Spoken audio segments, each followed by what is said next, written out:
নারায়ণগঞ্জ ৩, সিদ্ধিরগঞ্জ সোনারগাঁও আসনে বাংলাদেশ খেলাফত আন্দোলন মনোনীত বটগাছ প্রতীকের প্রার্থী ও দলটির যুগ্ম মহাসচিব আতিকুর রেহমান নান্নু মুন্সি জানিয়েছেন, তিনি দীর্ঘ প্রায় ৫ দশক ধরে এলাকায় সক্রিয়ভাবে রাজনীতি করে আসছেন।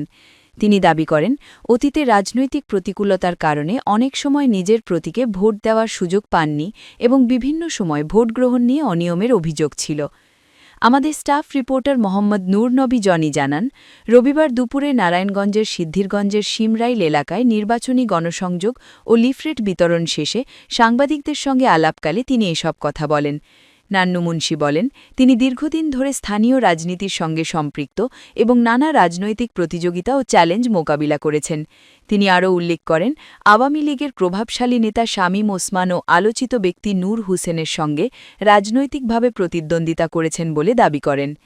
গণসংযোগকালে তিনি আসন্ন নির্বাচনে বটগাছ প্রতীকের পক্ষে ভোট প্রার্থনা করেন এবং এলাকার উন্নয়ন ও জনগণের অধিকার প্রতিষ্ঠায় কাজ করার অঙ্গীকার ব্যক্ত করেন। এ সময় বাংলাদেশ খেলাফত আন্দোলনের বিভিন্ন পর্যায়ের নেতাকর্মী ও সমর্থকরা উপস্থিত ছিলেন এবং তারা ভোটারদের কাছে বটগাছ প্রতীকে ভোট দেওয়ার আহ্বান জানান। স্থানীয় পর্যবেক্ষকদের মতে নির্বাচনের সময় ঘনিয়ে আসায় বিভিন্ন দলের প্রার্থীরা মাঝ পর্যায়ে গণসংযোগ বাড়িয়ে তুলছেন, একই সঙ্গে ভোটারদের সমর্থন অর্জনে নানা প্রতিশ্রুতি ও রাজনৈতিক বক্তব্য তুলে ধরছেন প্রার্থীরা। শামীমের লগে অনেক জায়গার ভিতরে লড়াই হয়েছে, হোসেনের লগে আমার লগে লড়াই হয়েছে।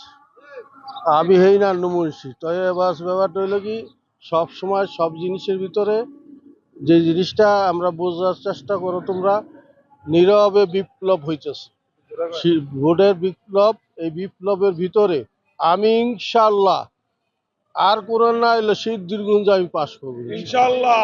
সিদ্ধিরগঞ্জ পাশ করলে আর যদি অন্য দিকে আমার কিছু আসে আলহামদুলিল্লাহ, আমি তো আর না করি না। তো আমি নির্বাচিত হলে কোনো অবহেলিত হবে না, গরিব মানুষের উপকার হইবে। আর গরিবরা যদি উপকার হয় তাহলে এই দেশটা সুন্দর হইবে, না থাকবে চাঁদাবাজি, না থাকবে জুলুম, না থাকবে অন্যায়, না থাকবে অবিচার। আমি সেই ব্যবস্থা করে দেব।